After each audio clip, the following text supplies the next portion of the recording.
Good morning, good afternoon, and evening to our esteemed audience and speakers. Welcome to another highly anticipated YALDA webinar about mental health in commemoration of the World's Mental Health Day, initially established in 1992 and celebrated every year on October 10th. I am Kingsley Mataba, and it's a pleasure to moderate today's session.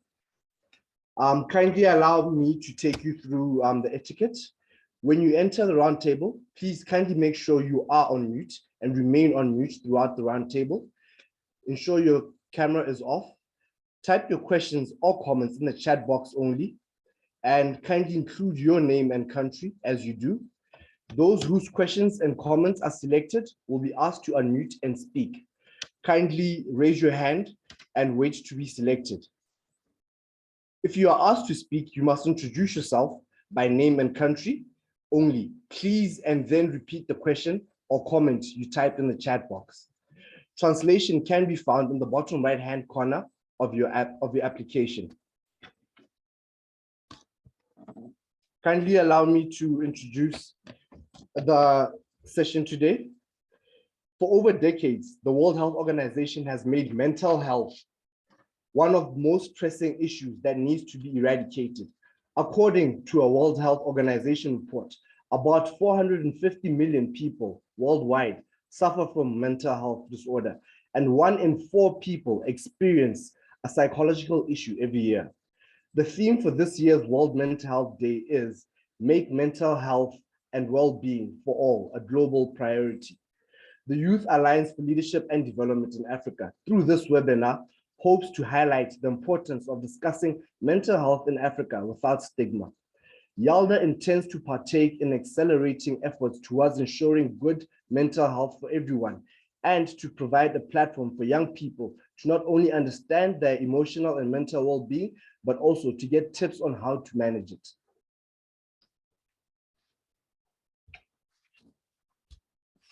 Welcome to our esteemed guests and our audience.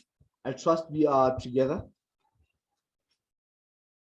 If I may proceed to introducing the speakers, we have today Chris Aboji, a consultant and clinical psychologist in Nigeria. We have Tsapang Mahlatsi, a mental health advocate with the Free State Center for Human Rights and founder of Next Chapter in South Africa. We have Erica Kamanu Tenta, an emerging leader at the New York University School of Global Public Health and a co-founder of IVG Ghana from Cameroon. We have Ahmed Hashish, a clinical psychologist, psychotherapist at Doctors Without Borders, Egypt. We as well, and lastly, have Mary Bean Omolo, the founder of Green Seal Cleaners and vice president of AF Africa, Kenya.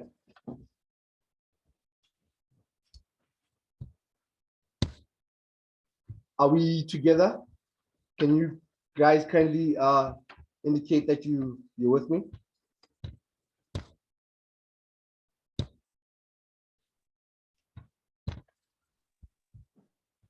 Yes, Kingsley. At least I can hear you. I don't know about the others. Perfect. Yes, we can hear you. I hear you clearly. Lovely. If I may proceed to today's question, which reads as follows. Mental health issues are an increasing importance. Kindly pardon that. Yes. Mental health issues are increasing an important aspect. Hi.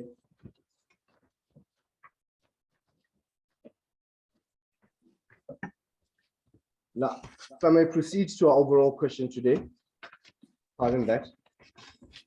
According to a World Health Organization survey, the demand for mental health is increasing worldwide and in Africa in particular. Over 60% of the 130 countries surveyed reported disruptions to mental health services for vulnerable people, including children and adolescents, older adults, and women. As key professionals, practitioners, and experts working in the space of global and mental health, How can we respond to the increasing demand for mental health services and make mental health and well-being a priority in Africa? Who should be in charge of making this a reality?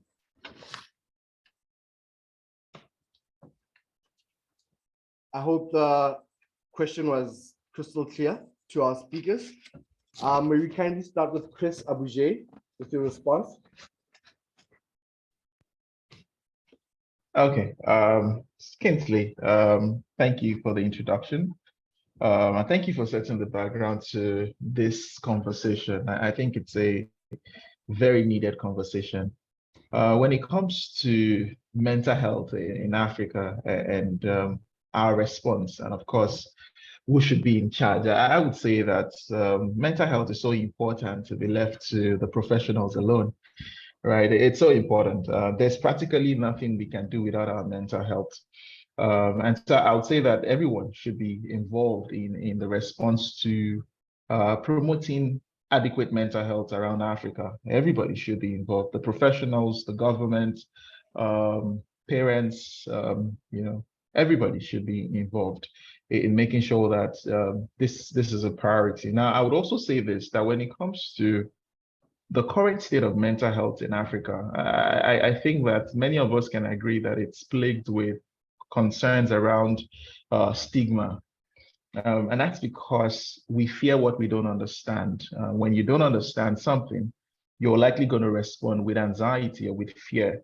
And that's what you see in this part of the world. And this is also a very core explanation to why there is little or no investment in mental health care in Africa. So I think the first place to start is actually trying to destigmatize mental health by creating adequate education and awareness and knowledge, helping people understand what mental health is and how it is a very, very important aspect of their well-being, where people get to understand that their well-being is not just comprised of their physical health, or just their spiritual health, but that the mental health is a core aspect of it. We always say something, which is that you cannot have health without mental health. The same way you cannot be productive without mental health. There's virtually nothing you can do without mental health. However, Africans must be made to see this. We need to bring ourselves to a point where we can see the priority that mental health holds. And then it's at that point that we can then begin to, of course, invest our time, our efforts, our money in dealing with mental health issues. But how do we educate people about mental health? How do we create this awareness? I would say that we need to do this in a language that people understand. You see, when we talk about mental health in Nigeria, for example, one of the things I like to joke around with is that as big as this is, we lack the vocabulary to express mental health concerns. And that's why you see that most times when people talk about mental health in this part of the world and in my part of the world, which is Nigeria, they're either going to spiritualize it. So they will talk about one house of wickedness or one, demonic attack or something like that. And that's because they don't understand it. They cannot relate with it.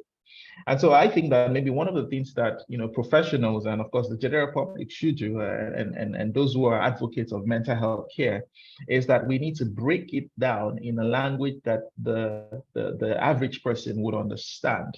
Help them see how it's important, and it's not just a thing that they can see from other people, but they also are involved in this whole process. Creating that education, creating that knowledge, but making it as simple as possible. I think that's the approach that we should take in responding to the increased demands. Now, the other aspect to this is that when people get to understand the importance of mental health and they are willing to seek help, right, or prioritize their mental health, the question is, where do they go to? Right? Where do they go to? Right? Because there is little or no investment in mental health care, and in healthcare generally in Africa. In Nigeria, for example, you realize that there are currently less than 300 psychiatrists, to provide mental health care to a population of over 200 million people. There are less than 400 clinical psychologists to provide care to, again, a population of over 200 million people. Now, when you take that statistics and try to generalize it, all over Africa, you would see that there's a significant gap in terms of the professionals who are able to deliver this service to people, right? Now, for those those professionals who are even available to deliver the service, what you then see is that you see that it's quite expensive, right?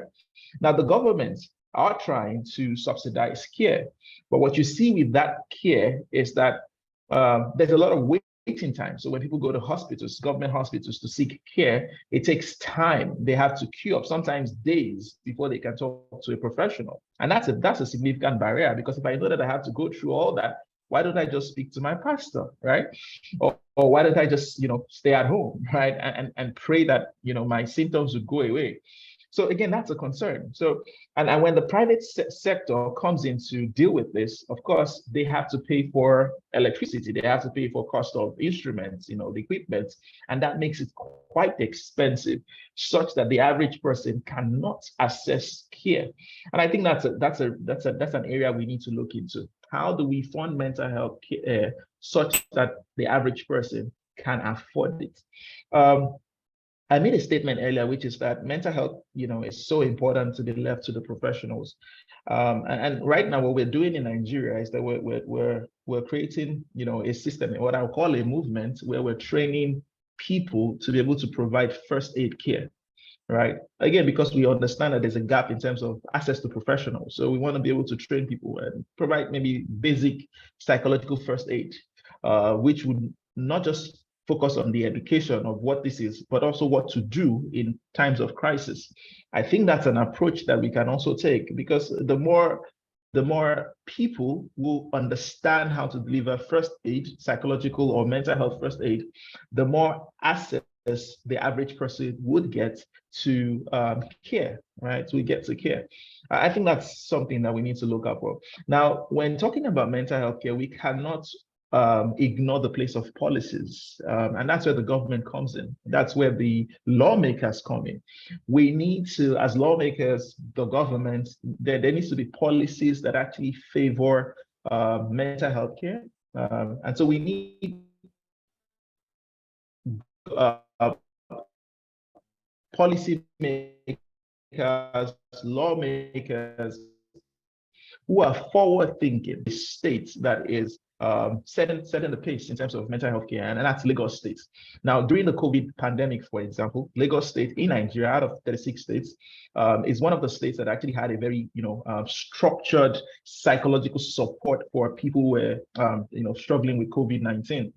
And that's because the Lagos State government understand the importance of mental health, and they're doing a lot to actually not just invest in it, but also make it available. Currently, they have Lagos State as a state, as a government, they have a helpline, which is free for everyone, whether living in Lagos or outside of Lagos, to be able to access at least first aid care.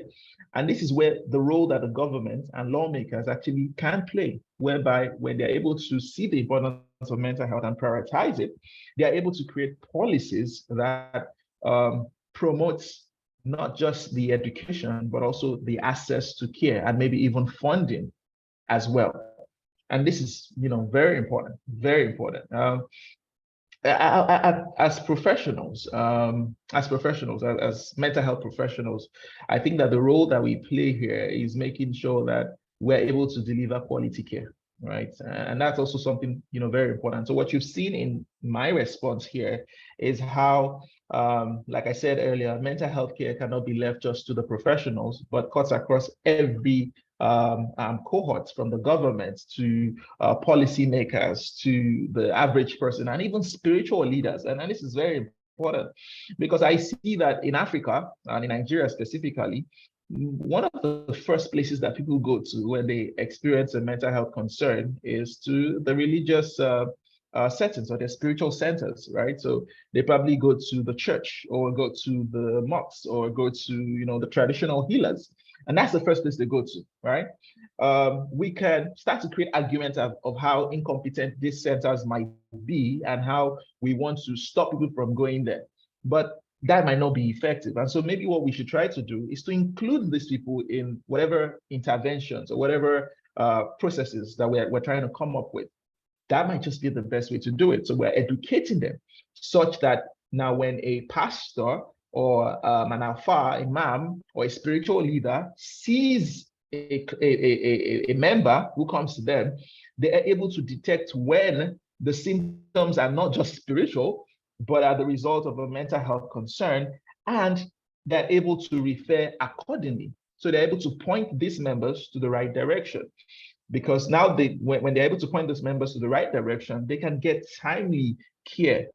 And I think this is going to be very important, because most of the cases that you see in this part of the world are cases of multiple episodes. So these people have had several episodes, and what that does is that it reduces the prognosis of the case. And I think a logical explanation is, if a person has a fracture, but they don't go to the hospital, they try to treat it at home, right?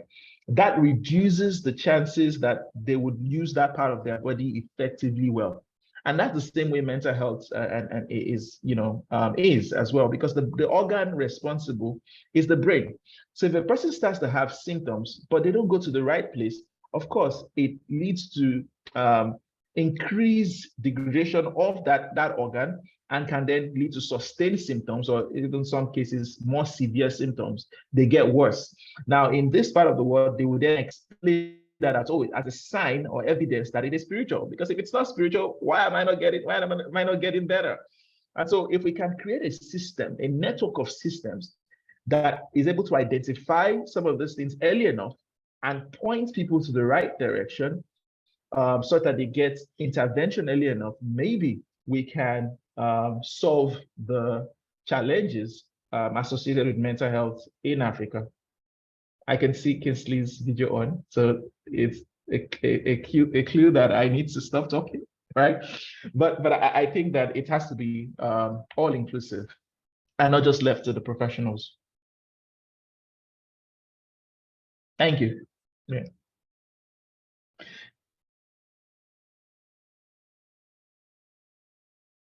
You can unmute your device, I think. Thank you, Chris. Great contributions from yourself there. As you highlighted, mental health is an important aspect for productivity, and it would be best for the continent to ensure that policy development is aligned to making sure that it's available to the majority of people.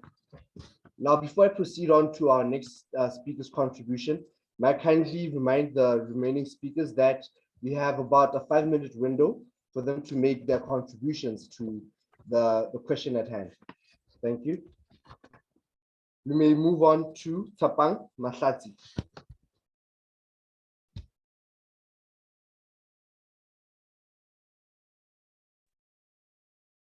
Tapang?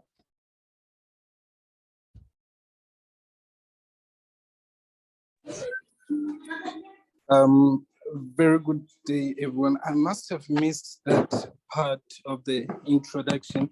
I did make mention earlier to Elizabeth that I am at the airport.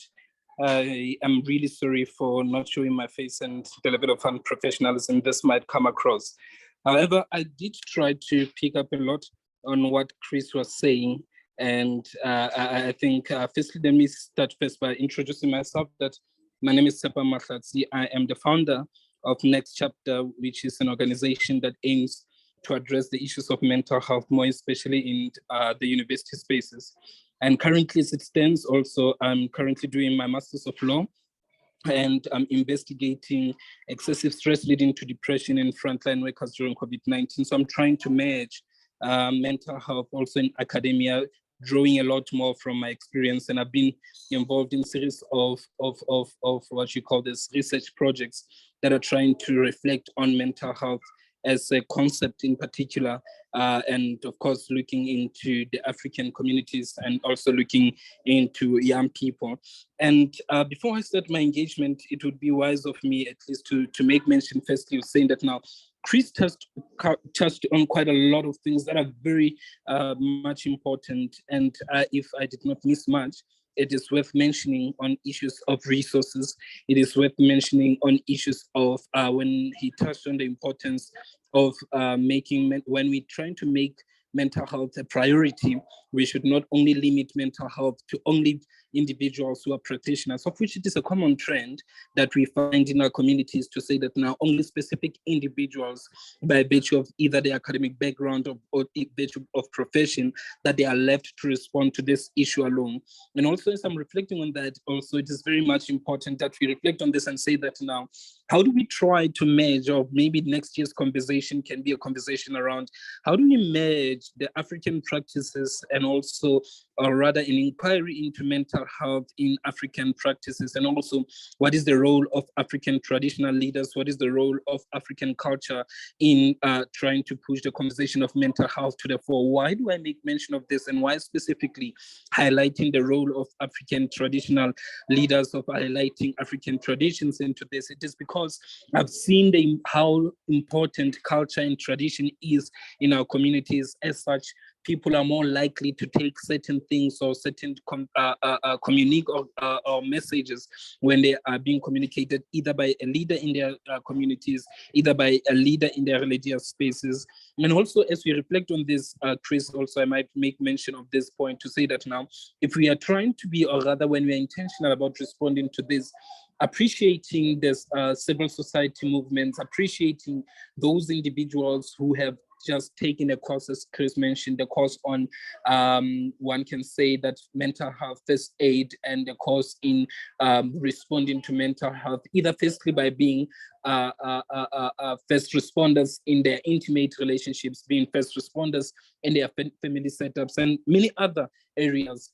But now, for the purpose of this conversation, I thought it was very important for me to also try to reflect on the importance of mental health, but also now, as we think of the importance, the moment you said, because I'm coming from a research background also, when we think of the question of importance, one thing comes to mind is who informs what is important, who suggests what should be important, what approaches and methods are there to use to come to the conclusion of the importance of a specific subject.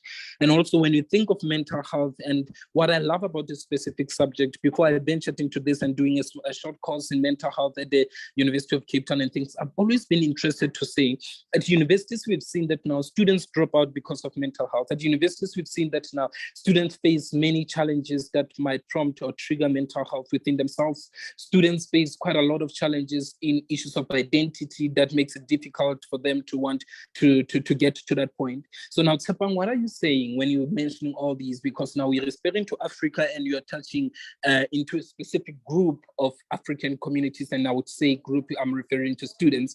The importance of me touching on students is because that now we are developing the community, we are developing the leaders of tomorrow, we are developing people who will be able to lead these companies, where I think the issues of employment comes in, and the role of employment in mental health. We are developing people who are going to assume roles and responsibilities of becoming the very same leaders in these communities. We are developing people who are going to be religious leaders as we reflect on that. So now, and in answering this, I came to a conclusion of saying that now, yes, young people, adults, professionals, women, everyone is vulnerable to mental health. Everyone can be triggered by mental health. Anyone can suffer from mental health. But what is more important, we are required also to reflect on this from the point of saying, how do we capacitate each and every second layer of leadership? How do we capacitate each and every individual that we can find in our communities and things like that? So now, in coming to that, I think the best way to respond to this is to say, let's reflect on the curriculum. The curriculum should, at least in South Africa, we have what we call life orientation. The curriculum should be in a position to say mental health is taught as part of the curriculum throughout.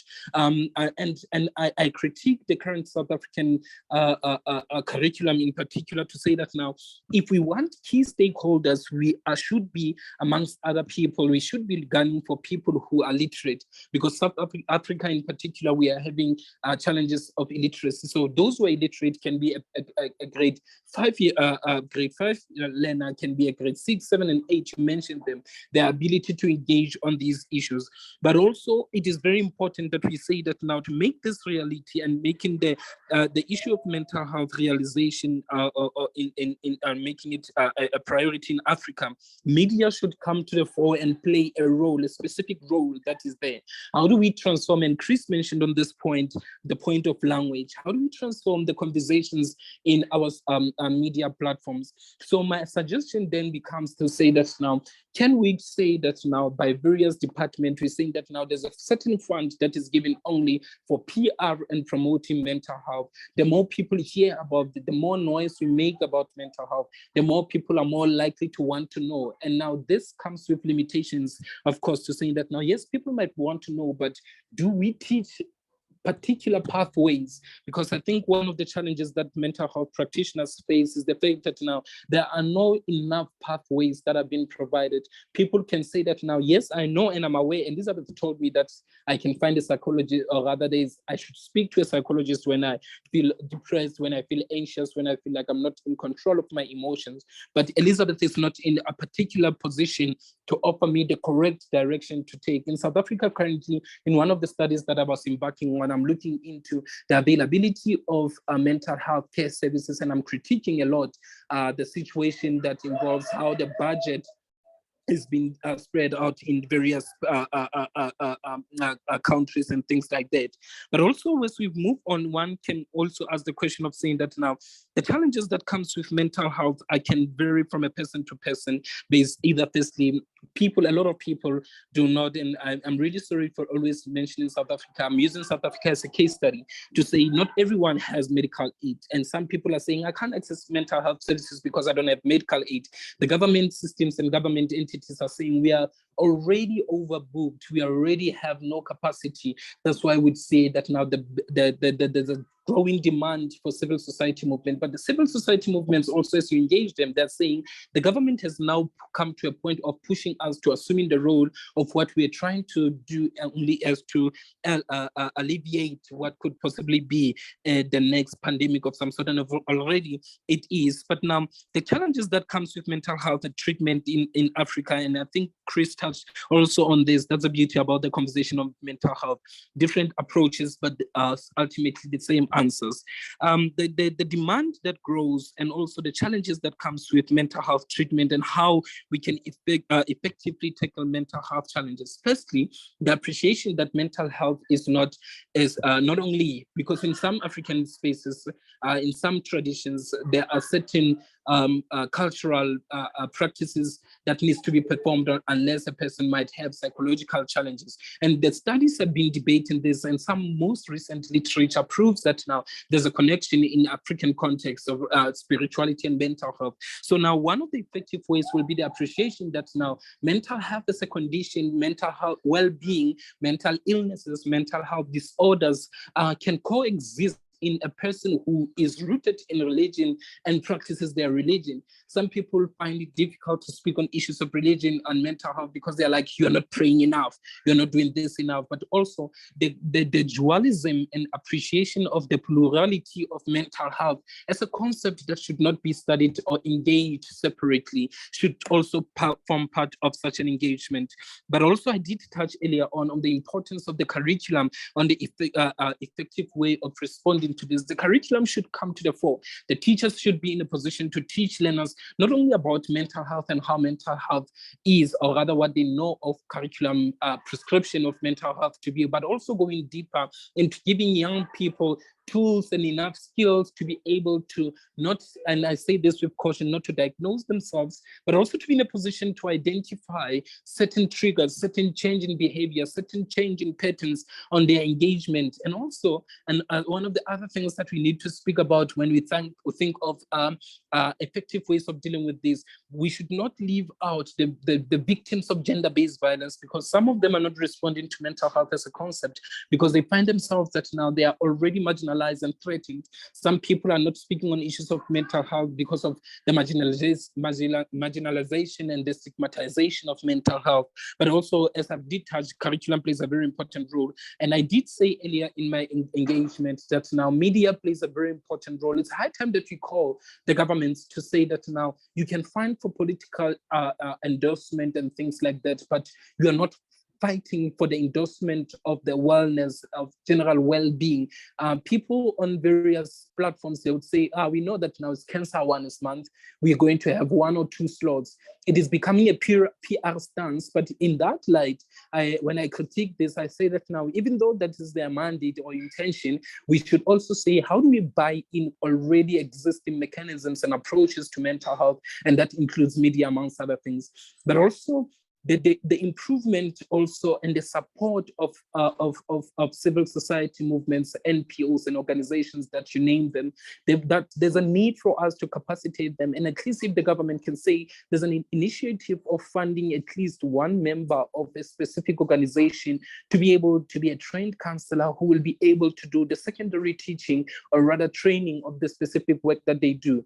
We understand that even though to some people might not be as effective as it is, but in a way, we don't always need to follow the formal education system about this. And someone can argue with me differently here and say, but Sepa, you mentioned something that is very dangerous. Why? Because mental health as a concept is a very sensitive topic. It requires people, because you are scared of telling a person that this is what you should do, and you end up pushing a person to the brink of them wanting to die of suicide, of them abusing alcohol and things like that. But such trainings, I think, and as I reflect on this, they can be very important, because now let's say in an emergency situation, let's say at this NPO, they see that this person is suffering and things like that, or this person needs immediate help, they can be able to calm the person down, be able to at least take a pre-screening processes to know exactly, or the proposals that will inform rather the pathways, as I've mentioned earlier, that they need to suggest for these individuals. And also, more importantly, the collaboration of political organizations within their mandates. Political organizations should also be in a position to reflect on mental health, not only as something that we say we leave it to 3 branches of the government, which will be the executive, making sure that now there's enough legislation from the executive, you're going to take it to parliament and all those things. We need to be in a position to say, we vote on the budget and say that now more training, more engagement and things like that. And also the value and the importance of the political leaders in our communities can become very effective. So now the question that Sepang is asking now, do we think it's a best bet for us to at least say political leaders can make and run campaigns, and the campaigns that are informed by their social status? And the answer here would be yes, because we've come to the era of social media, the era of influencing, the use of influencers in destigmatizing the conversation, the people that are rather using the people that people see as somewhat inspirational, mentors and things like that.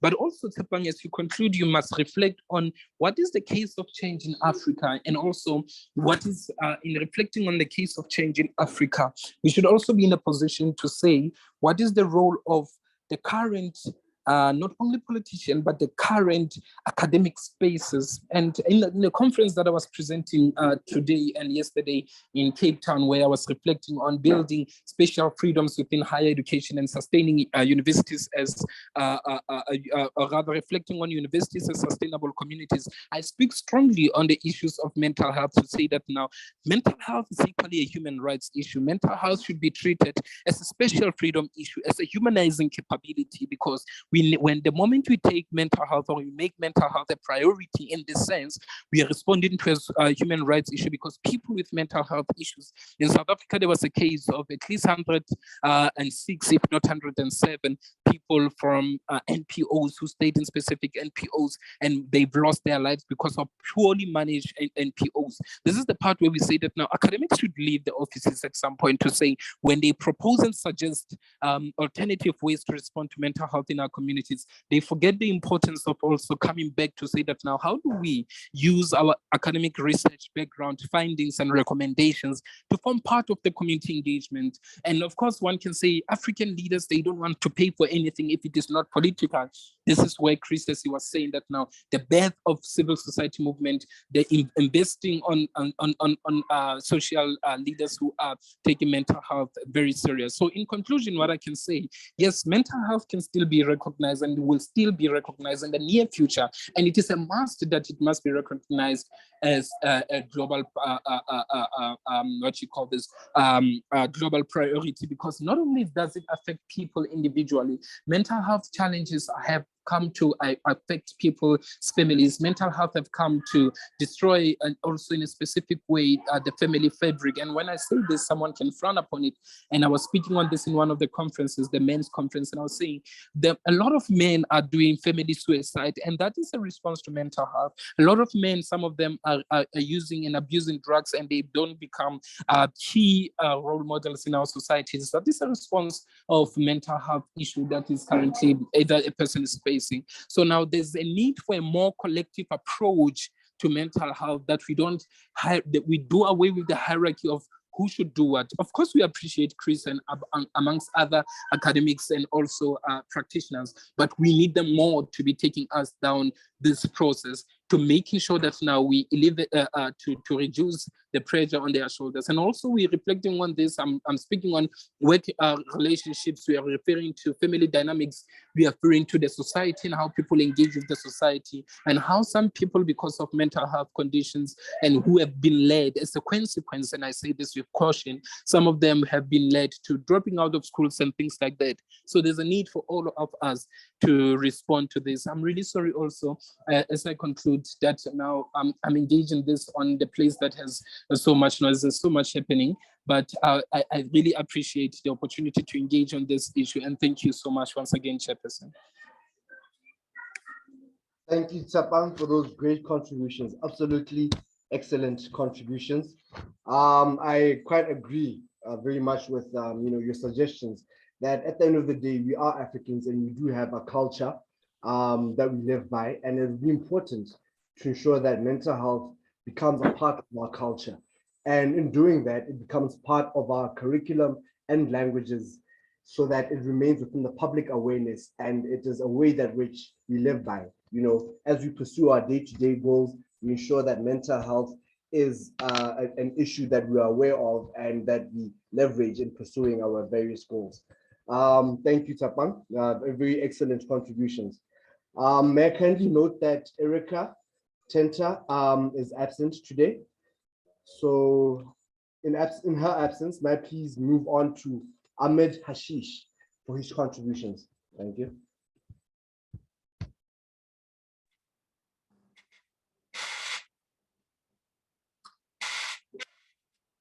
Yes, hello. Can you see me? Can you hear me? Yeah. Can you hear me? We can both see and hear you, Ahmed. Thank you. You may proceed. Yeah, thank you so much for organizing this interesting and very needed event. Really, it's my pleasure to be with you, and I'm very pleased to be with you today. And thanks also for my colleagues for their suggestions and contribution. They gave a lot of interesting ideas about our topic today. As a clinical psychologist in the international humanitarian field with Doctors Without Borders and with other organizations before, and also in private practice, I wanted to start my speech about this issue by taking some statistics, important statistics about mental health and how it's very important, as you mentioned also. As WHO estimates that mental disorders account for 30% of non-fatal disease burden worldwide and 10% of overall disease burden, including this and disability. In that case, we can see that in addition to the health impact, mental disorder also causes significant economic burden, and also a notable link between them and costly chronic medical condition, including cancer, cardiovascular diseases, and diabetes, and HIV, obesity, and a lot of medical conditions, severe medical condition, or chronic medical condition, and psychosomatics. I remember very well the WHO slogan when they raised the slogan of no health without mental health. So if we are speaking about health, we can't speak about health without speaking about mental health, because there is no health without mental health. And from this point of view, I think that as my colleagues also raised this point and is talking about the challenges, we face a lot of challenges, and we can't say that we can solve all these challenges together in one moment, but we can try to organize the priority, what's the priority to work currently, and to contribute and try to make mental health a priority globally. I think the first challenge from my point of view is stigma. Stigma is one of the main, the most important challenge that we are facing as a mental health practitioners also, and also as a society face, and people who are needed for mental health support face in our society. Stigma can prevent any person from reach the mental health support, even if they are suffering from a severe mental health problem. And we can see that only when they see the number of people who are committing suicide in our society, or people who are leaving their jobs because they are afraid of raising and speaking about their mental health issues, because they are afraid they lose their jobs or something like that. So stigma also make people can't reach, even if we have the mental health service in the community. So I see also that stigma and raising awareness for the politicians and for the community leaders and so the political leaders, it's very important, because the stigma is the first line. In the first line, it's the most important, and in the second line, we can speak about the investment, because also according to the statistics, we have a very notable statistics who speak about this. When we see that around one third of the countries don't even have a mental health policy or plan, and about half don't have mental health law all over the world. So half of the countries all over the world, they don't have a mental health law. So we can't provide a mental health service in the countries without have a mental health law. So to encourage the governments and the political leaders to put mental health as a priority, it will make a great effect. And as I mentioned, I think that also in some reports and a lot of new modern studies speak about that mental health have significant impact on the economic burden, because when people they are not mentally well, they will not be able to go to work, to invest, to do entrepreneurship, and try to contribute to their community. For this reason, investment and increasing the budget of health in the community, because we have only, even if we have mental health budget, we see that most of the African countries, especially in particular African countries, as one of the low and middle income countries, also we see that they only contribute but 1% of the health budget go to for the mental health service. So it's very challenging. So I think that call for action, as WHO is doing currently. The World Bank Group did this in 2016, and a lot of the international humanitarian projects and international humanitarian organization working currently on a project like this, like MSF, Medicine Sans Frontières, work in Egypt as a project especially for mental health, dealing with the scope of trauma, with trauma survivors.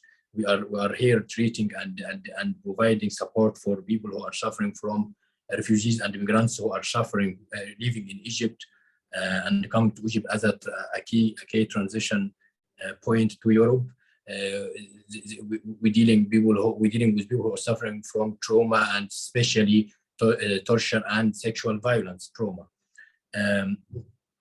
Sexual violence and torture, we have a very high and very big and huge number here in Egypt who are suffering from the same the difficulties and the trauma survival, and they can disclose their problems because also the stigma between the community. So we try to do this to encourage the people to break the stigma by encourage the community leaders like you also, and the people who are aware and well educated like you, to contribute and raising awareness between the people, and also to between the leaders, the community leaders, the political leaders, because if we have political leaders who are aware about how important mental health for economy and for the country, they will prioritize this and will try to implement and put this in the policy and the public policy also. So I think the investment is very important also to try to help by provide well-trained mental health professional, because when we see also the statistics speak about we have around one psychiatrist or one mental health professional for every 1 million population. So it's very few trained professional to provide mental health support. So which means that we don't contribute with enough also professional and well-trained professional to help people to learn them about coping strategies and how to cope with difficulties, how to face all the mental health issue in the daily practice. A lot of factors that make a great contribution and impact on people mental health, like poor, like economy, like civil wars, and also conflicts, and that's currently with also with the economic crisis. We have a stagflation currently. I'm not an economist, but I try to understand that currently, according to the economists, saying that we are a stagflation and economic crisis all over the world because of the Ukraine-Russian war, and people suffering, and we have increased number of mental health people who are in need to mental health services. So I think it's a very important time to raising this issue and to speak about this topic and try to put all this point together to have a clear vision. And for me, as a colleagues, I encourage you to continue to do this kind of seminars, to raising awareness, to speak to communities and to governments, to encourage them to be aware about how important the mental health. And thank you so much again for raising this issue. Thank you so much, Ahmed, for your great contributions. I share the same sentiments that, awareness and training is a good way of fighting the stigma against, the need for mental health. Moving on to our next speaker, Mary Ben Omalo. Can you please take the stage?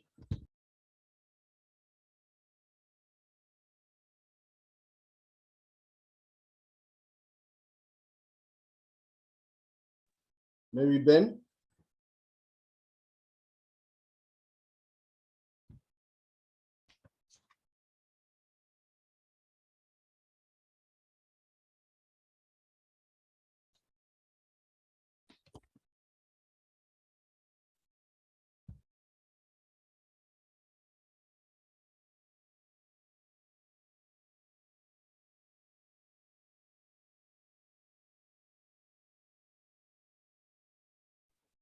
It seems like Mary Ben is yet to join our forum.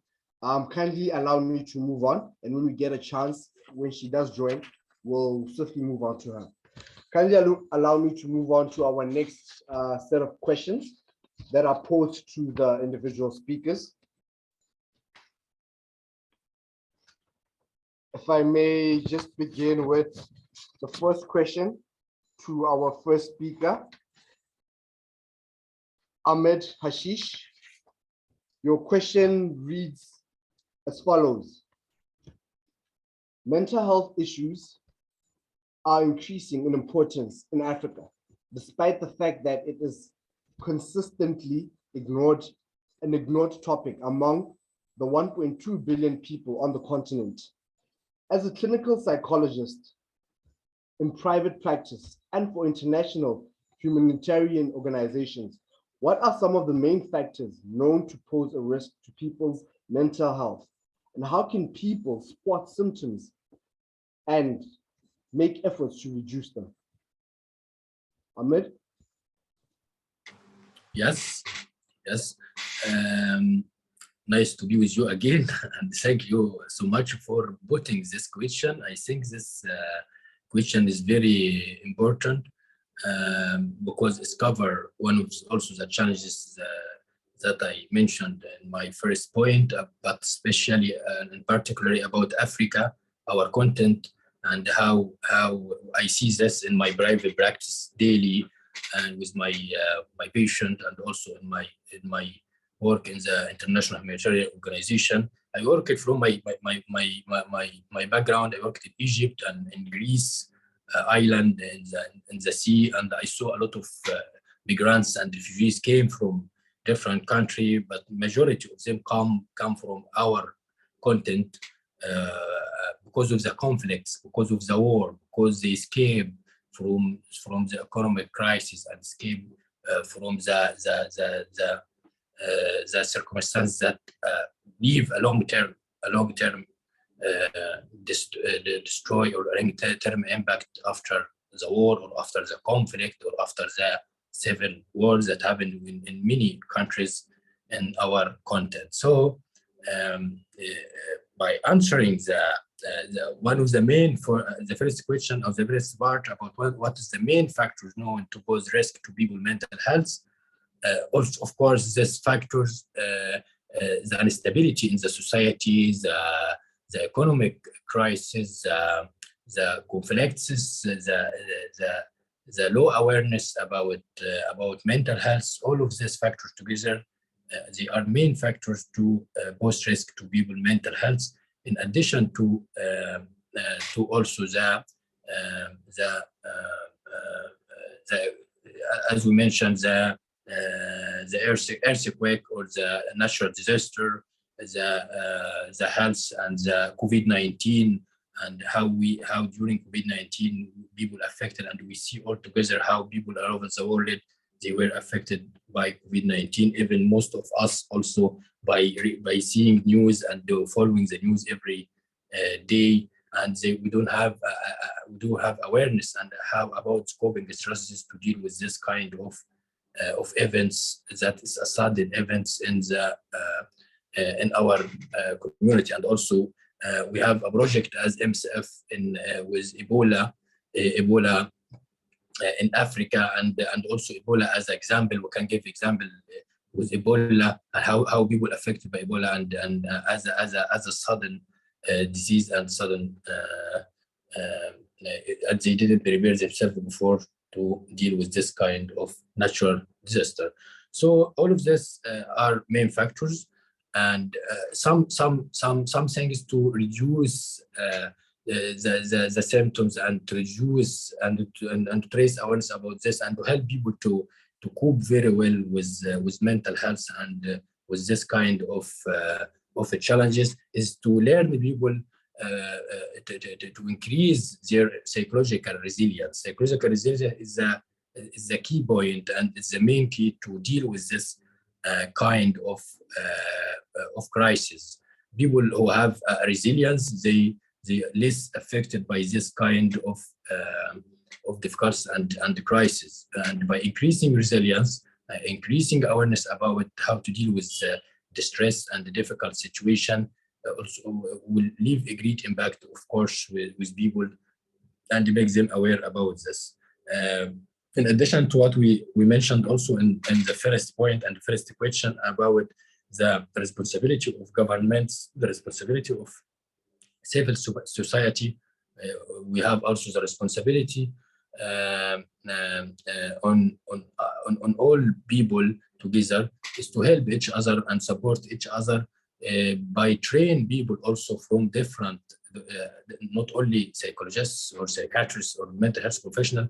We need also people if outside of this field, is to be well trained about psychological first aid and how to provide first aid for people who are suffering from traumas,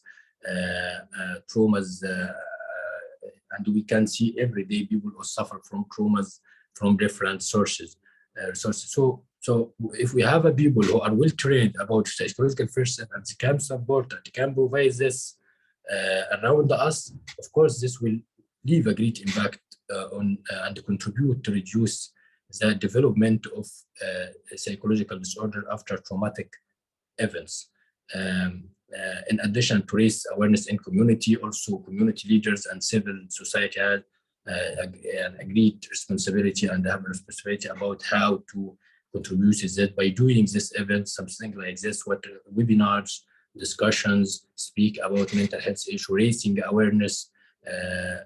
All of these events are very important to contribute to raise awareness and to educate people and raise awareness for people about mental health. Thank you. Thank you, Ahmed, for those great contributions. I've noted that Mary Ben has since joined us. May we kindly go back to her and allow her to answer the general question that we had before we proceed to her individual question. Mary Ben?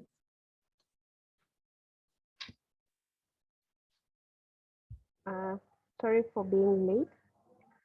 I was running late on another meeting. Sorry for that, pardon me. So on my question was, how can we as entrepreneurs tackle mental health illnesses? I'll be honest with you. I always say 9 out of 10 entrepreneurs suffer from mental health disorder or mental health illnesses.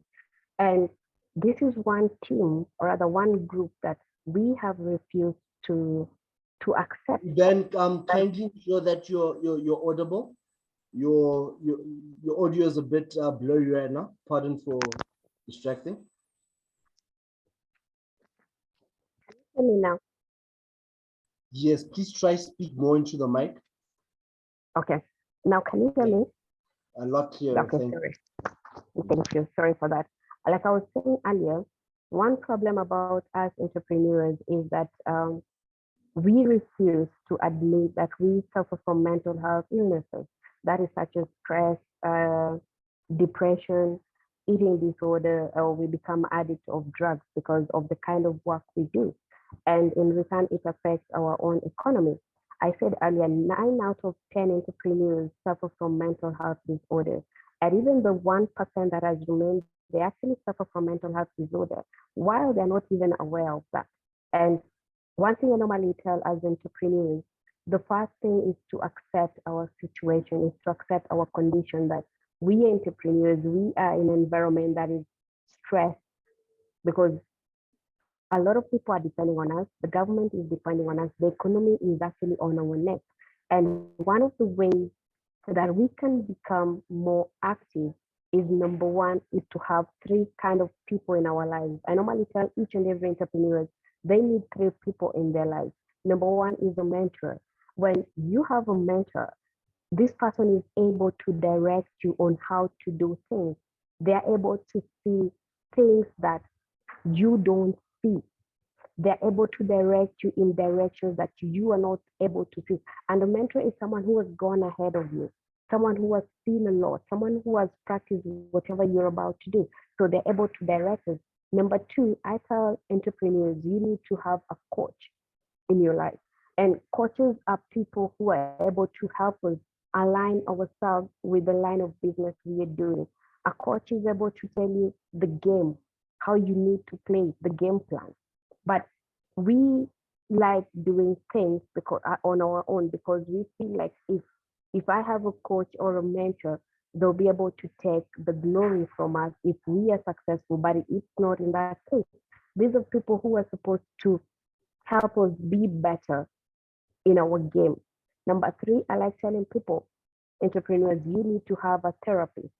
So we call them shrinks. You know, in Africa, we tend to call them that these are shrinks. Why should I see a shrink? But he or she is not only a shrink. This is someone who we are able to go and whine our problems about. We can go and whine, we can go complain. And for a moment, let somebody else see our problem from a moment we'll be able to see our own problems from a different perspective. You see, as an entrepreneur, we don't like talking. We don't like sharing our problems. We don't like telling people what we are going through because we feel like they will look at us as failures. But this is not the case. We are not failures. These people are able to understand things differently and they're able to see it differently. So we need to have a therapy. I do that every now and then. You know, I'm a recovery of mental health illness. I suffered depression for 6 years and I tried committing suicide 5 times. The last time was in 2019. And when I came to discover that I need these 3 people, it became a game changer. It became a plan in my life. And I keep on telling even my own mentees that we need to have therapy. You sit down and you get to tell this person what you're going through, and you will be able to explain everything, and they will see from their own eyes, and they will be able to tell you how you need to handle it, how you need to go through this. And it helps me every single time on a monthly basis. I go sit down, I explain how my business is doing. I tell them what I think I should do, and they're able to tell me how to do it. You see, people, or rather entrepreneurs, don't want to face that, but it is so important. If I hadn't had these 3 people, probably I wouldn't even be here. Lastly, I normally tell entrepreneurs, you need to be paid for what you've done. A lot of us are doing a lot of things and we don't get paid and we feel like it's okay. It's not okay. If you had offered a service, let's say to your clients, I'm in hospitality. So I always tell my clients, they need to know you need to pay me for my work. You need to pay me for the service. Every time it also works with us. And lastly, you need to know yourself. You see, a lot of us don't even understand who we are. We don't know who we are completely. You woke up one day, probably you lost your job and you ended up being an entrepreneur, or you felt like let me say you saw a friend of yours doing this kind of business and you decided to copy it. So you're doing the same business with your friend and you don't even understand it. You're messing up. So in order to be successful and handle your mental state, you need to know who you are. Asking, who are you? What do you stand for? What do you believe in? What are you capable of? You see, know that you wake up today in the morning and somebody else tells you, let's go right, you go right. Somebody says, let's go left, you go left. Somebody comes and tells you, I've seen a business deal that we are able to do together. You're in hospitality. All of a sudden, you've gotten into manufacturing or you've gotten into building and all that, and you don't even understand it. In the long run, you start losing money. When you're losing money, you start losing yourself. You need to know who you are as an individual, what you're capable of doing, what are your strengths and your weaknesses. And lastly, I would say that another thing is, after understanding yourself, is taking care of your mental state. When you get involved with people who don't understand who you are, and you start building they are building negative attitudes towards you, and that is what you also believe in. Definitely, we as entrepreneurs, we are gonna crumble. I used to believe so much in what people say about me than what I believe in myself. That is the effect of what will people say. I always call it what will people say syndrome. That syndrome has seen a lot of entrepreneurs or even employees go to end up in mental illness hospitals. They die because of what people say. You stick in an environment that is not good for you, that is not conducive for you because of what will people say. If today you've lost a business, you don't want to reach out for help because you fear what will people say about me. Or you're in a certain situation that you need help. You don't want to speak out as an entrepreneur because of what will people say. This is one sickness that we entrepreneurs need to break out of completely. The what will people say syndrome. If you realize that this is who you are, This is what you need to achieve. This is where you want to go. You will focus so much into achieving that than concentrating on what will people say. Lastly, I like saying this. Life is so simple, very, very simple, but every single day we complicate it.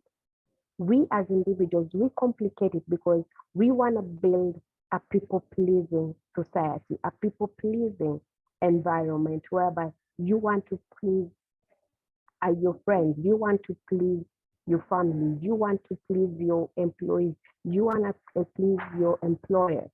When you do that, you start losing yourself completely.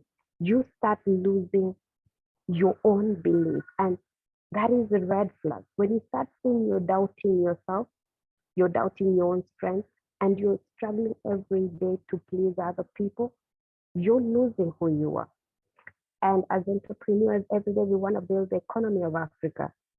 You need to take a day or two to rest. If you don't take a day or two to rest, your body's gonna decide or rather pick a day for you to rest. So instead of waiting for your body to pick a day to rest, just pick a day. Every week, just pick a day or two to just rest. This day you dedicate it to yourself.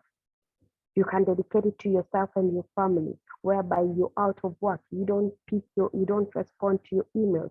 You don't respond to phone calls. You don't associate anything with work. You say, this is me as Mary. I'm going to stay here. I'm going to take care of my mental health. I'm going to take care of my family. I'm going to be with them. I'm going to spend time out of the office. And when you do that, you will realize every single day you'll always be energetic. You'll always try to change it every single day. And that is what I do. You can imagine being free from mental health disorder for 6 years. I was surviving on antidepressants and I couldn't sleep until I had to make a decision. I had to make a choice. And that's why I tell you today as entrepreneurs, you need to make a choice. You need to pick you first. After you pick you first, the rest will follow. The business will be so successful. But discover who you are, get a mentor, get a coach, get a therapist. Every single day, you watch who you are. Every single day, you keep on reviving that. And when you wake up in the morning, remember that if you die today, life will not stop moving on. People will move on. And you need to remember again one thing, that life is too short to commit suicide because we will all die at the right time. So it is too short to commit suicide. And lastly, remember, each time you see the way you take care of your outside body, you put on very nice cologne. Yes, I was actually finishing up. You put on very nice cologne. You put on very nice makeup, very nice outfit. The way you take care of your outside body is the way you need to take care of your mental state. Your mental health is as important as your physical health. Thank you.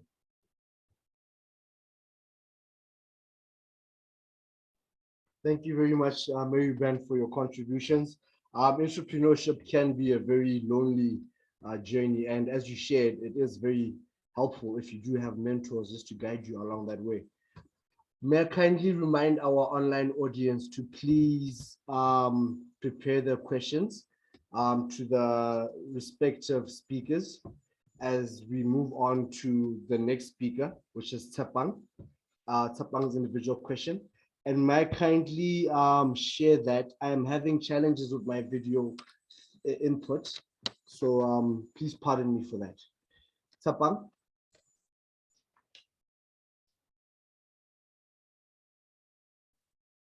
Tsapang's individual question reads as follows. Mental health can affect everyone regardless of their age. However, youth and other vulnerable groups are the most affected by mental health issues. Due to the lack of investment in related services, 85% of people suffering from depression on the continent have no access to an effective treatment. Based on your experience and background, what are some of the challenges that come with mental health treatment and how to effectively tackle them? Tsapang?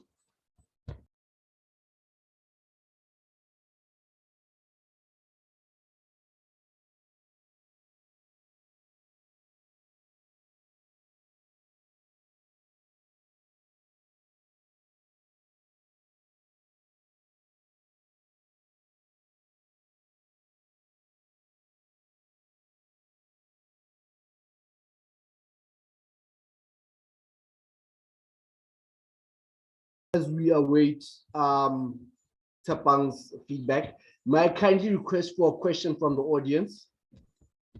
Please feel free to ask any of your questions at this moment.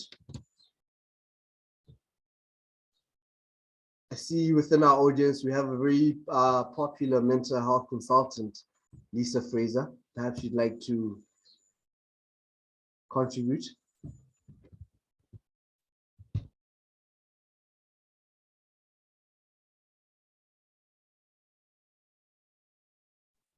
All right, in the absence of questions at this moment, may I kindly move on to the next individual question for Chris Abouge, which reads as follows. As Africa's population is expected to double over the next 3 decades, a study shows that many will likely turn to substance misuse as a means to cope with societal pressure and stresses. As a clinical psychologist consultant working with substance abuse patients, what approach do you take to your counseling, and what are some simple things or tips that can help people manage their mental health? Please take it away, Chris.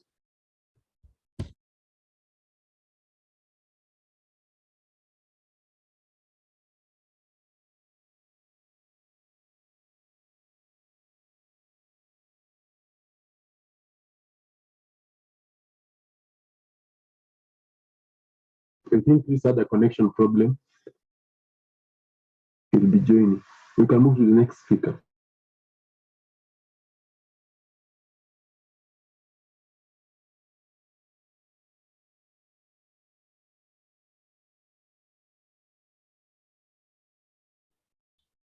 Chris Tapang, are any of you available?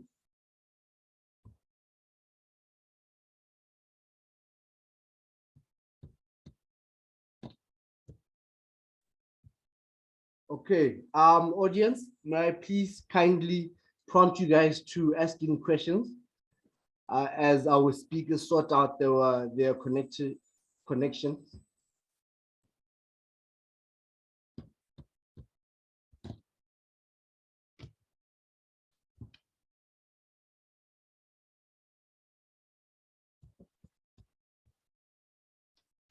Anyone from the audience would like to go ahead with a question?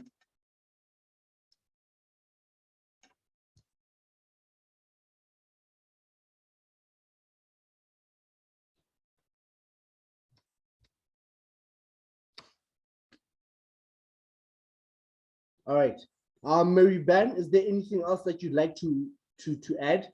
I understand that you only answered one set of your questions. Perhaps you'd like to address the other. Mary Ben?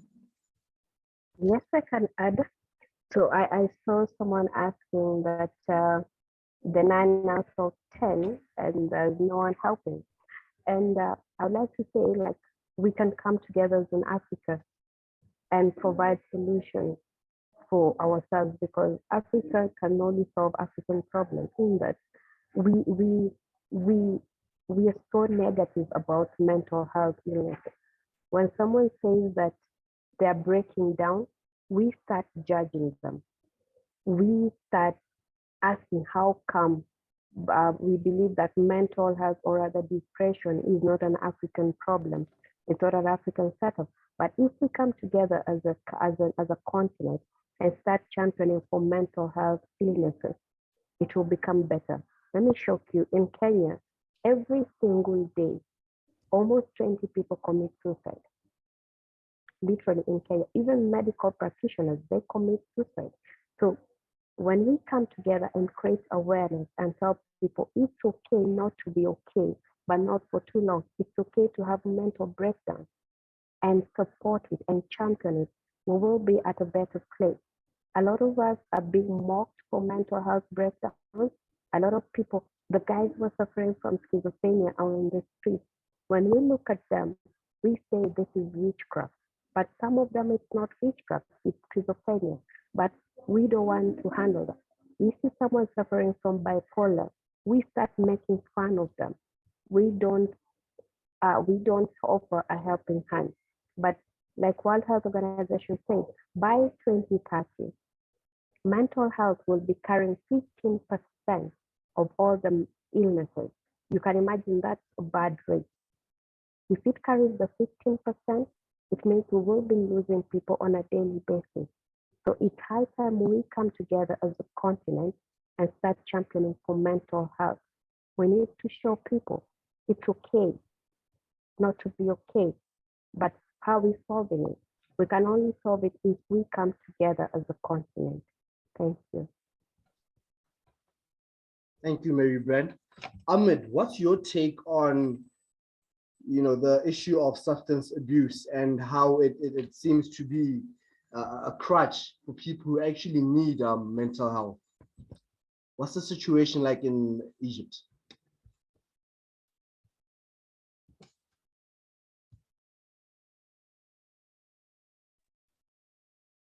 This is a question for me, right? Yes, Ahmed. Yeah. We here in Egypt we have also like many African countries, we have this a challenge also with substance abuse and addiction rate here is very high in Egypt. We have around 12, as I remember, around 12 to 15% of population here in Egypt. You know that Egypt also have a very high number of population, around 120 million population in Egypt. And when we talk about 15%, it's around, we are talking about a big number, about also 15 million, around 15 million people who are suffering and the need for addiction therapy and mental health support.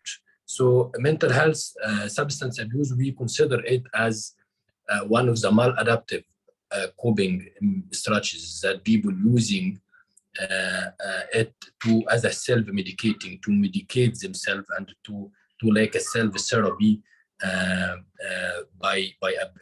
and self-destructive behavior also. So it's affected of course, and it's one of the challenges. And of course we need to raise awareness about this and about the dual diagnosis. Most of mental health issues related with substance abuse also, they affect each other, because we have most of this of the cases suffer from dual diagnosis. So also, of course, by providing, for me, especially in this field of substance abuse, we need to hospitalization, inpatient clinics, and also outpatient clinics. It's the same in for people who are suffering from only mental health disorders without addiction problem. But in addiction, we need a special treatment. We need a special care, a different kind of care also in addiction. So we need to develop the hospitals and the patients. Can you hear me?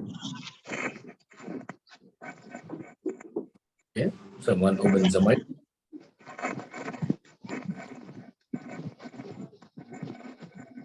Hi, Ahmed. Yes. Can you hear me? Yes. The person has muted the mic again. Pardon for that. You may continue. Yeah, it's okay. That's fine. So let's continue and say that we need to work on this challenge by raising awareness about, and it's a responsibility of governments also to develop the hospitals to be in a modern way and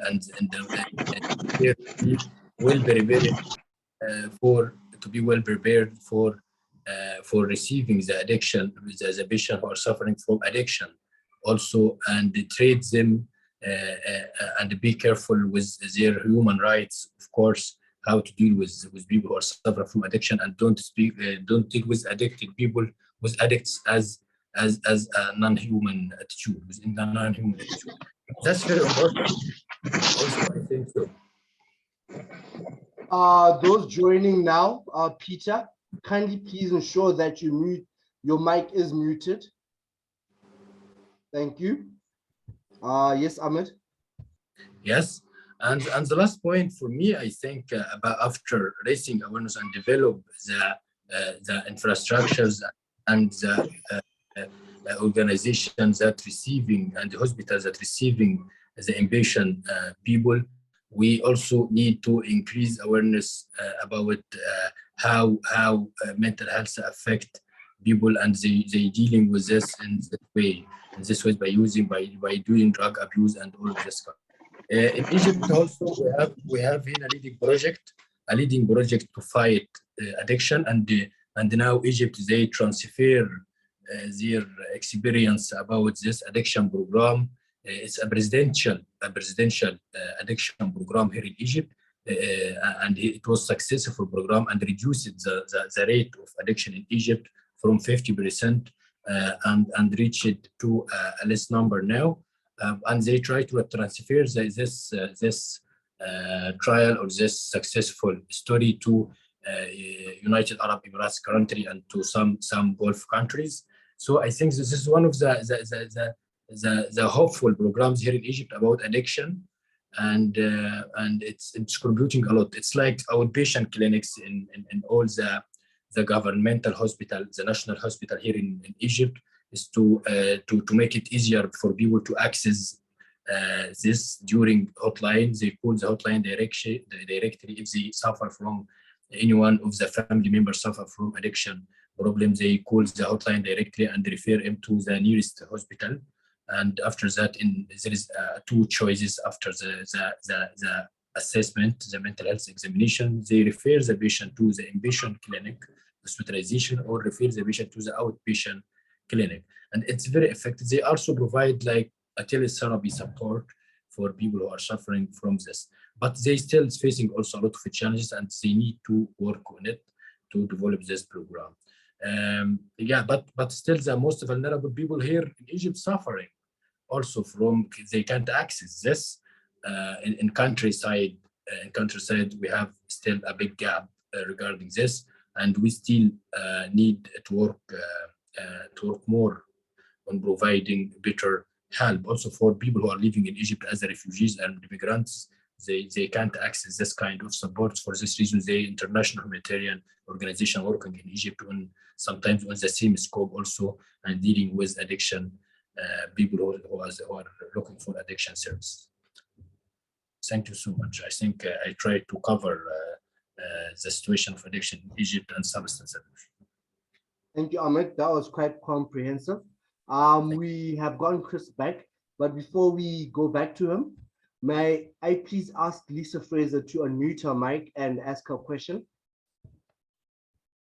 that is targeted towards Ahmed. Okay, thank you very much. Good evening or good morning from wherever you're joining. My question is to Ahmed. Which therapeutic technique do you think is most effective when you're assisting clients who have gone through or experienced trauma, especially considering war trauma, or maybe just from your experience within Doctors Without Borders? Which therapeutic technique would you say that has been or has had long-term effects on overcoming trauma? Thank you. Hi, Ahmed. Before you answer that, can you please try succinctly answer it within 2 minutes, as we only have about 5 minutes to also get Chris's input. Thank you, Ahmed. Okay, thank you for your question. Also, it's very important question. I think from my experience as a trauma specialist, I'm a trauma therapist, and from my experience in dealing with different kind of traumas, people are suffering from trauma. I also deal with people suffering from war trauma and trauma survivors. And I see that, of course, we are using different trauma therapy modalities, as we call it, trauma therapy modalities and approaches in psychotherapy.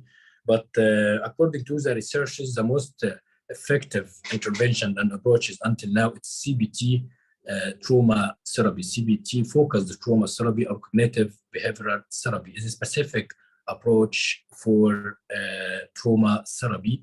We use also different approaches this, but in CBT we have a different advanced approach also, like imagery exposure therapy, like prolonged exposure therapy, like narrative exposure therapy, different kind of trauma therapy we are using here, plus EMDR also, and it's one of the trauma therapy modalities, EMDR. By using this approach also, it's very effective in addition to DBT, dialectical behavioral therapy, and schema therapy. And for me, I'm using CBT focused trauma therapy, and I consider it's the most important and the most evidence-based therapy approach for people who are suffering and with trauma therapy. And we can why it's very important, because by using CBT and narrative exposure therapy, especially in CBT, we are talking directly with the patient and solve the problem in specific and organized daily or weekly basis sessions. So 10 to 12 sessions can help the patient to relieve the trauma and overcome it. I hope I was able to cover your question. Yes, that was, I believe that answered the question on trauma. May I please go back to Chris? Chris, great to have you back. May you please address your individual question? Okay, great. Thank you. Thank you so much. Yeah. Thank you, Chris. Yes, so I think I'll just go straight to the point here. As a clinical psychologist who has worked with substance abuse clients or clients with substance abuse or substance dependence, as the case might imply, I think one of the things that I've seen very effective is the application of what I would call client-centered approach. And this is because when it comes to substance use or the management of substance abuse, I believe that the substance is not the primary problem, right? For everybody who uses substance, there are other factors that reinforce the use. I always say this, that if the substance doesn't meet a need, it is difficult for the person to become dependent on the substance. And so the idea behind the client-centered approach is actually, dealing with the client as a unique entity in that process, whereby we're able to identify what these other factors could be, and then you're able to work with the client in coming up with interventions or responses to those other reinforcing factors. I believe that if we're able to deal with those factors, then of course, you are able to help the client overcome or manage effectively, because sometimes the goal is not necessarily to totally stop the use of the substance, but to be able to gain some bit of control over the use of the substance. So yes, the client-centered approach is the best way, from my perspective, approach. Now, the good thing about this approach is that it can be infused to every other form of therapeutic approach that, that we use currently. Ahmed mentioned the CBT. CBT is the currently, very empirical in terms of meeting certain needs in therapy. And so we can apply some of these techniques to CBT, for example, where we prioritize the client and the client's needs, and that is able to help us achieve our goals. I think also in addition is also the involvement of significant family members and others. What you see is that many people would say to you that addiction is not just a problem of the client or the client that you're seeing, but also a family problem, which simply means that many of the reinforcing factors of addiction or dependence can be rooted or traced back to the family. So in cases where you are able to address these family concerns, it would also be appreciated, in that process. So I think from my experience, infusing the client-centered approach to whatever other therapeutic interventions that you might recommend would be significantly appreciated in helping clients overcome or manage the use of the substance. I hope this answers the question. Thank you, Chris, for your succinct answer. May I kindly ask Kiskedi to please unmute her mic and ask her question, and any one of the speakers would be comfortable to answer the question that Kiskedi is about to ask. Please, you may briefly answer it, and thereafter we'll go on to our closing remarks. Kiskedi? Yes, good evening. Hello, good evening. Good evening. Yeah. Yes, my name is Kisekedi Sibuke, and I'm a founder of Botanica Repellent Company, which is a company or a social business that produce a natural and affordable mosquito repellent jelly, hence fighting malaria for children below the age of 5. Yes, my question is like this. Currently, I'm a refugee and I'm living here in Nigeria, refugee settlement in Uganda, and I've seen many, among us refugees, there is many people have gone through the problem of mental health. So my question was like this, because I know there is a number of people here. How can we, or how can I use, or what can I use to help these people to come out from trauma? What can I use as a strategies? What can I use? Thank you.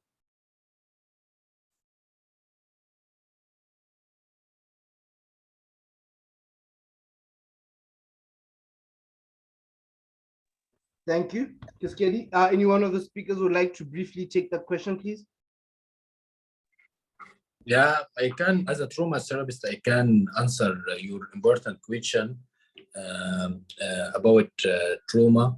And I think building resilience is the main goal to help people who are suffering from trauma, or trauma survivors, as we call them.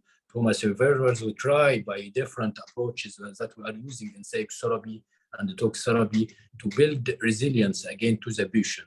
Because by building resilience and psychological resilience, we are building a new coping mechanisms, a new coping strategies, a new strength points, and new perspective, or change the patient perspective about how they perceive the events and the traumatic events.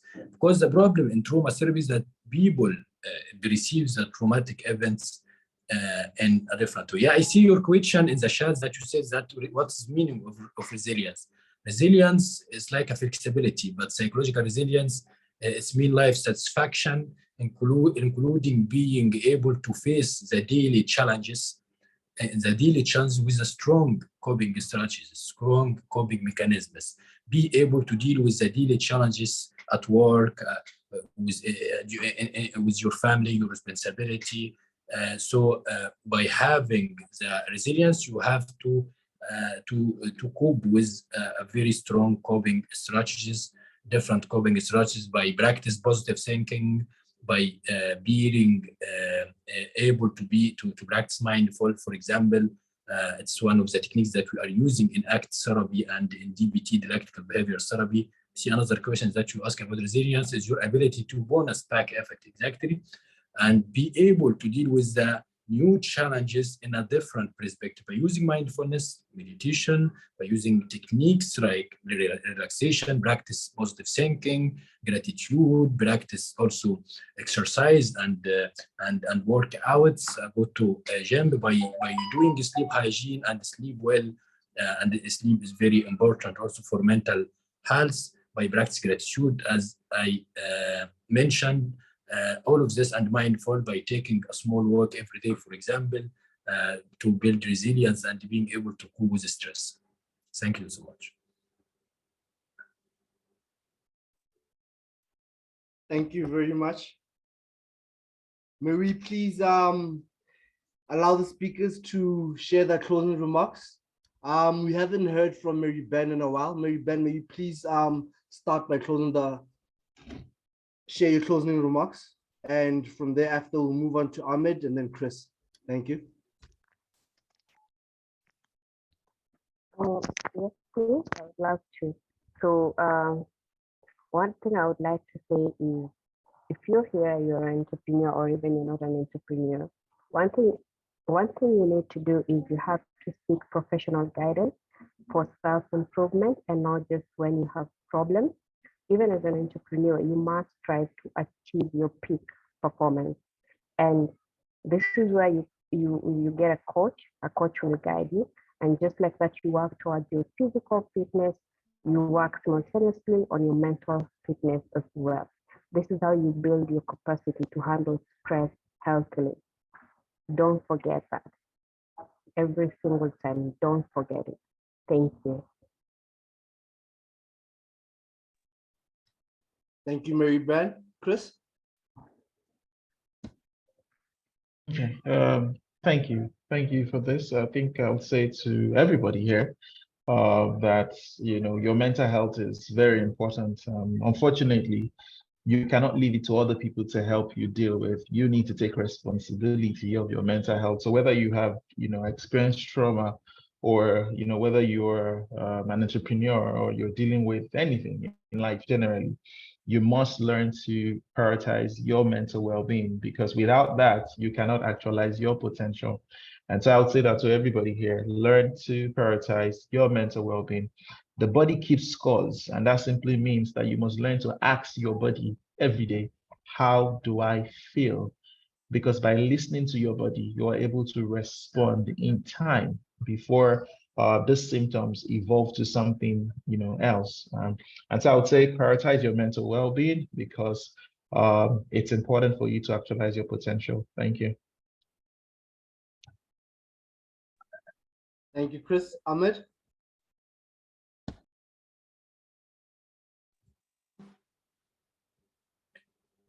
Yeah. Can you please repeat the question again, because I didn't hear the question? Please give your closing remarks from our session as succinctly as you can.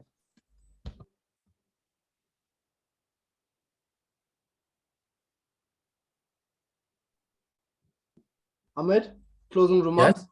Yes, your closing remarks, please. Ahmed, can you hear me? Yeah, I hear you now. Yeah. Okay, yes. Please give your closing remarks in 1 minute. Yeah. The question, it was about, because I didn't hear the question clearly. No, there's no question. We are just giving closing remarks now. Closing. Okay. I just can say in that, of course, thank you so much for this amazing meeting and discussion, and hopefully we can do another thing like this, and continue to raising awareness and doing this great impact on our community. So thank you again. And for me,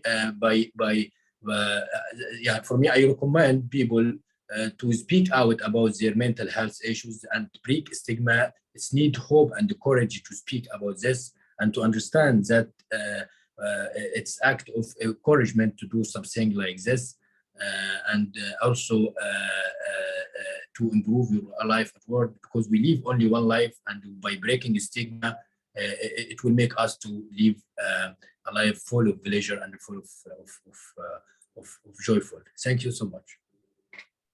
Thank you, Ahmed. I'd like to give thanks to all our speakers, including those who managed to contribute earlier, and the likes of Sepang, who have unfortunately had to board their plane.